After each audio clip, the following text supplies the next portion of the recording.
തൃശൂർ വടക്കാഞ്ചേരിയിൽ കാട്ടുപന്നിയുടെ മാംസം വിൽപ്പന നടത്തിയ കേസിൽ വനംവകുപ്പ് അറസ്റ്റ് ചെയ്ത് ജാമ്യത്തിലിറങ്ങിയ യുവാവിനെ ജീവനൊടുക്കിയ നിലയിൽ കണ്ടെത്തി.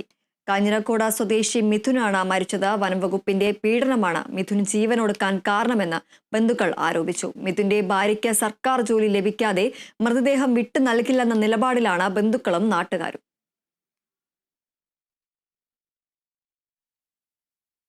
വളരെ മാനസിക ടെൻഷനിലും ഒരു മെൻ്റൽ ഡിപ്രഷൻ പോലെയാണ് ഇതിനുണ്ടായിരുന്നത്. ഇതിൻ്റെ ഫോൺ അവർ മേടിച്ചിരിക്കുകയുണ്ടായി. ലോൺ എടുത്ത് കടം മേടിച്ചാണ് ഒരു ഓട്ടോറിക്ഷ മേടിച്ചത്. ആ ഓട്ടോറിക്ഷ മേടിച്ച് ഉപജീവനം നടത്തുന്ന വ്യക്തിയാണ്. ഇപ്പോൾ അവൻ അത്രയും മനവിഷമത്തിലായിരുന്നുണ്ടായത്. കാരണം ഇവർ അറസ്റ്റ് ചെയ്തതിൻ്റെ വിഷമമല്ല, ഒരു 3 മാസം മുന്നേ മേടിച്ച 1 കിലോ പന്നിയിറച്ചി മേടിച്ചു എന്ന ഒരു കാരണത്തിൻ്റെ പേരിലാണ് ഈ മിഥുൻ എന്ന വ്യക്തിയെ അവർ പിടിച്ചുകൊണ്ടുപോവുകയും അവനെ പിറ്റേ ദിവസം അവൻ പിടിച്ചുകൊണ്ടുപോയാൽ ആ കേസിന് അവരെ അറസ്റ്റ് ചെയ്തോട്ടെ, അത് അതിനുള്ള നടപടി എടുത്തോട്ടെ, അതൊന്നും നമുക്ക് പ്രശ്നമുള്ളതല്ല.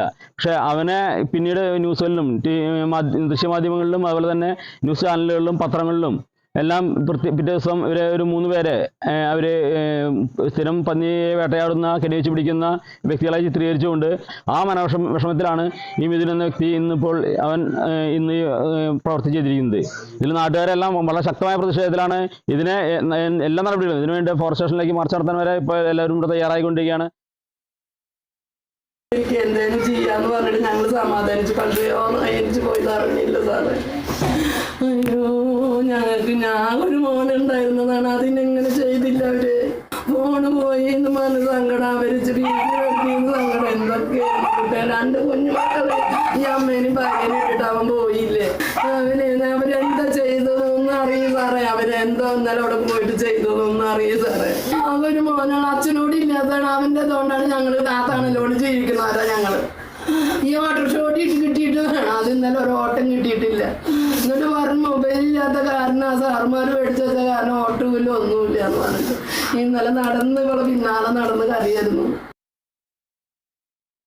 വിവരങ്ങളുമായി അനീഷ് ആന്റണി ചേരുന്നു. അനീഷ്, ഈ ഒരു വനംവകുപ്പിന്റെ പീഡനമാണ് മിഥുൻ ജീവനൊടുക്കാൻ കാരണമെന്നാണ് ഇപ്പോൾ ബന്ധുക്കൾ ആരോപിക്കുന്നത്. അതുപോലെ തന്നെ മിഥുന്റെ ഭാര്യയ്ക്ക് സർക്കാർ ജോലി ലഭിക്കാതെ മൃതദേഹം വിട്ടു നൽകില്ലെന്ന നിലപാടിലാണ് ബന്ധുക്കളും നാട്ടുകാരും ഉള്ളത്. കൂടുതൽ വിശദാംശങ്ങൾ എന്തൊക്കെയാണ്? ദീപ്തി, നിലവിൽ അവിടെ ഒരു സംഘർഷാവസ്ഥ ഉണ്ട്. തഹസിൽദാർ ഉൾപ്പെടെ സ്ഥലത്തെത്തിയിട്ടുണ്ട്. എന്നിട്ട് പോലും നാട്ടുകാർ മൃതദേഹം തൂങ്ങി നിൽക്കുന്ന മൃതദേഹം അഴിക്കാൻ തയ്യാറായിട്ടില്ല. കളക്ടർ നേരിട്ടെത്തി ഇതിനൊരു തീരുമാനം ആക്കിയാൽ മാത്രമേ മൃതദേഹം അവിടെ നിന്നും മാറ്റാൻ സമ്മതിക്കൂ എന്ന ഒരു നിലപാടിലാണ് നാട്ടുകാരുള്ളത്. പ്രദേശവാസികൾ അയൽവാസികളൊക്കെ ചേർന്ന് കളക്ടറുമായി ഫോണിൽ ബന്ധപ്പെട്ടു. ഒടുവിൽ ഡെപ്യൂട്ടി കളക്ടറെ സ്ഥലത്തേക്ക് ഇപ്പോൾ അയക്കാം എന്നൊരു ഒരു ധാരണയിൽ എത്തിയിട്ടുണ്ട്. ഡെപ്യൂട്ടി കളക്ടർ സ്ഥലത്തെത്തി അവരുമായി ചർച്ച നടത്തിയതിനു ശേഷം മാത്രമേ മൃതദേഹം അവിടെ നിന്ന് മാറ്റാനുള്ള ഒരു ഘട്ടത്തിലേക്കൊക്കെ സമ്മതിക്കൂ എന്നാണ് നാട്ടുകാർ പറയുന്നത്. നമുക്കറിയാം, കഴിഞ്ഞ ദിവസമാണ് ഈ മരണപ്പെട്ട 30 വയസ്സുള്ള ചെറുപ്പക്കാരൻ മിഥുൻ ഉൾപ്പെടെ 3 പേരെ വനം വകുപ്പ് കസ്റ്റഡിയിലെടുത്ത് അറസ്റ്റ് ചെയ്തത്. അതായത് 3 മാസം മുൻപ് കാട്ടുപന്നിയുടെ ഇറച്ചി കറിവെച്ചു കൊണ്ടുവന്നു എന്നതുൾപ്പെടെയുള്ള കുറ്റങ്ങളൊക്കെ ചുമത്തിയാണ് പിടികൂടുന്നതും അറസ്റ്റ് രേഖപ്പെടുത്തുന്നതും ഒക്കെ. പിന്നീട് ജാമ്യത്തിൽ ഇറങ്ങുകയും ചെയ്തു. ഇതിൽ പറയുന്നത് കാട്ടുപന്നിയെ വേട്ടയാടി വിൽപ്പന നടത്തുന്ന സംഘത്തെ പിടികൂടി എന്ന തരത്തിൽ മാധ്യമങ്ങളിൽ വനംവകുപ്പിന്റെ നേതൃത്വത്തിൽ വാർത്ത നൽകി എന്ന ഒരു സംഭവത്തിൽ വളരെ വിഷമത്തിലായിരുന്നു ഈ മിഥുൻ എന്ന് വീട്ടുകാർ ഉൾപ്പെടെ പറയുന്നു. വീട്ടിൽ വലിയ സങ്കടത്തിലായിരുന്നു, വിഷമത്തിലായിരുന്നു. മാത്രമല്ല, മിഥുന്റെ മൊബൈൽ ഫോൺ ഈ വനം വകുപ്പ് വാങ്ങി വെച്ചിരുന്നു. ഈ ഓട്ടോ ഓടിച്ച് ഉപജീവനം നടത്തുന്ന ഒരാളാണ് മിഥുൻ. ഈ മിഥുന്റെ ഈ വരുമാനത്തിലാണ് കുടുംബം ജീവിച്ചു പോന്നിരുന്നത്. ഭാര്യയുണ്ട്, 2 കുഞ്ഞു മക്കളുണ്ട്, അമ്മയുണ്ട്, അച്ഛനില്ല എന്ന് പറയുന്നു. ഈ ഒരു വീട്ടിലെ അത്താണിയായിട്ടുള്ള ഈ യുവാവിന്റെ ആണ് ഇത്തരത്തിൽ കേസിൽ കുടുങ്ങിയതും അതുപോലെ മാനഹാനി നേരിടുന്ന തരത്തിൽ വാർത്തകളൊക്കെ വന്നത് എന്നാണ് വീട്ടുകാർ പറയുന്നത്. പിന്നീട് ഈ മൊബൈൽ ഫോണും വനം വകുപ്പ് വാങ്ങി വെക്കുകയുണ്ടായി. ഈ മൊബൈൽ ഫോണിൽ വരുന്ന വിളികൾ അനുസരിച്ചാണ് ഇതിന്റെ ഓട്ടോറിക്ഷയിൽ ഓട്ടം ലഭിക്കാറുള്ളത്. അതും കഴിഞ്ഞ ദിവസം ഈ ഫോൺ വനം വകുപ്പിന്റെ പക്കലായതിനാൽ അത്തരത്തിൽ കോളുകളൊന്നും വരാത്തൊരു സാഹചര്യം സാഹചര്യമുണ്ടായി, ഓട്ടം ഓടാത്തൊരു സാഹചര്യമുണ്ടായി, വരുമാനമില്ലാത്ത സാഹചര്യം ഉണ്ടായി. അതോടെ മിഥുൻ ഈ ഫോൺ വാങ്ങുവാനായി വനംവകുപ്പ് ഓഫീസിലേക്ക് എത്തി. അവിടെ മണിക്കൂറുകൾക്ക് ശേഷമാണ് ഈ മൊബൈൽ എല്ലാം കൊടുത്ത് മിഥുനെ തിരികെ അയച്ചതെന്നാണ് വീട്ടുകാർ പറയുന്നത്. ഈ മണിക്കൂറുകളോളം മിഥുനെ വനംവകുപ്പ് ജീവനക്കാർ സംഘം ചേർന്ന് മർദ്ദിച്ചു എന്നൊരു ഗുരുതര ആരോപണം കൂടി വീട്ടുകാർ ഉന്നയിക്കുന്നുണ്ട്. ഇതിലെല്ലാം മനം കൊണ്ടാണ് മിഥുൻ ഇത്തരത്തിൽ സമീപത്തെ പറമ്പിൽ ആത്മഹത്യ തൂങ്ങി മരിച്ച നിലയിൽ കണ്ടെത്തുന്നത്. വീട്ടുകാർ പിന്നീട് ഇവിടെ മൊബൈൽ വാങ്ങിയതിനു ശേഷം തിരിച്ചെത്തി മിഥുനെ പിന്നീട് കാണാതായി. തുടർന്ന് വീട്ടുകാരുടെ നേതൃത്വത്തിൽ നടത്തിയ തിരച്ചിലാണ് രാവിലെ ഇത്തരത്തിൽ തൂങ്ങി മരിച്ച നിലയിൽ സമീപത്തെ പറമ്പിൽ നിന്നും മൃതദേഹം കണ്ടെത്തുന്നത്. അതിനുശേഷമാണ് ഇത്തരത്തിൽ സംഘർഷാവസ്ഥയൊക്കെ ഉണ്ടാകുന്നത്.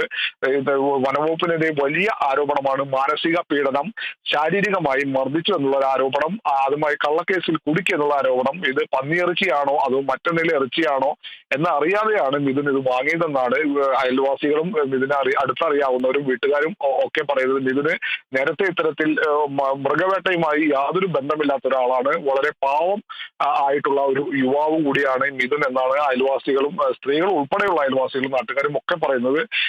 ഈ ഒരു കള്ളക്കേസ് എടുത്തതാണെന്നുള്ള ഒരു ആരോപണം കൂടിയുണ്ട്. ഇതിലെല്ലാം മനം നൊന്ന് വളരെ വിഷമത്തിലായിരുന്നു മിഥുൻ കഴിഞ്ഞ ദിവസങ്ങളിലെല്ലാം ഉണ്ടായിരുന്നത്. അത് പിന്നീട് മൊബൈൽ വാങ്ങുവാനായി വനംവകുപ്പ് ഓഫീസിലേക്ക് പോയി അവിടെ ക്രൂരമർദ്ദനം നേരിടേണ്ടി വന്നു. ഇതിലെല്ലാം മനം നൊന്നാണ് മിഥുൻ ഇപ്പോൾ ആത്മഹത്യ ചെയ്തതെന്നാണ് വീട്ടുകാർ പറയുന്നതിലും.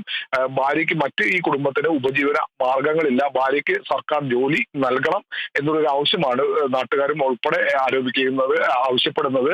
അതനുസരിച്ച് കളക്ടർ ഉൾപ്പെടെയുള്ള ആളുകൾ നേരിട്ടെത്തി അതിലൊരു ഉറപ്പ് നൽകാതെ മൃതദേഹം അവിടെ നിന്നും മറ്റ് പോസ്റ്റ്മോർട്ടം ഉൾപ്പെടെയുള്ള നടപടിക്രമങ്ങളിലേക്ക് കൊണ്ടുപോകാൻ അനുവദിക്കില്ല എന്നുള്ള ഒരു നിലപാടിലാണ് നാട്ടുകാർ അവിടെ നിൽക്കുന്നത്. ഇതനുസരിച്ചാണ് ഞാൻ നേരത്തെ സൂചിപ്പിച്ച പോലെ കളക്ടറുമായി സംസാരിച്ചു. കളക്ടർ ഡെപ്യൂട്ടി കളക്ടറെ സംഭവ സ്ഥലത്തേക്ക് അയക്കാമെന്ന് പറഞ്ഞിട്ടുണ്ട്. ഡെപ്യൂട്ടി കളക്ടർ അല്പസമയത്തിനകം ഇവിടേക്ക് എത്തും. തുടർന്ന് ബന്ധുക്കളും നാട്ടുകാരുമായി ചർച്ച നടത്തിയതിനു ശേഷം ആയിരിക്കും മൃതദേഹം കൊണ്ടുപോകാൻ. തുടർന്ന് പോസ്റ്റ്മോർട്ടം നടപടികളൊക്കെ ഇനി നടത്തേണ്ടതുണ്ട്. അതിലായിരിക്കണം ഒരുപക്ഷെ വീട്ടുകാർ നേരത്തെ ആരോപിച്ച ഇന്നലെ മൊബൈൽ ഫോൺ വാങ്ങാൻ പോയി കടുത്ത മർദ്ദനത്തിന് ഇരയായിട്ടുണ്ടോ എന്നത് ഉൾപ്പെടെ കാര്യങ്ങൾ ഇനി പോസ്റ്റ്മോർട്ടം റിപ്പോർട്ട് വരുന്ന മുറയ്ക്ക് മാത്രമേ വ്യക്തമാകൂ. ദീപ്തി.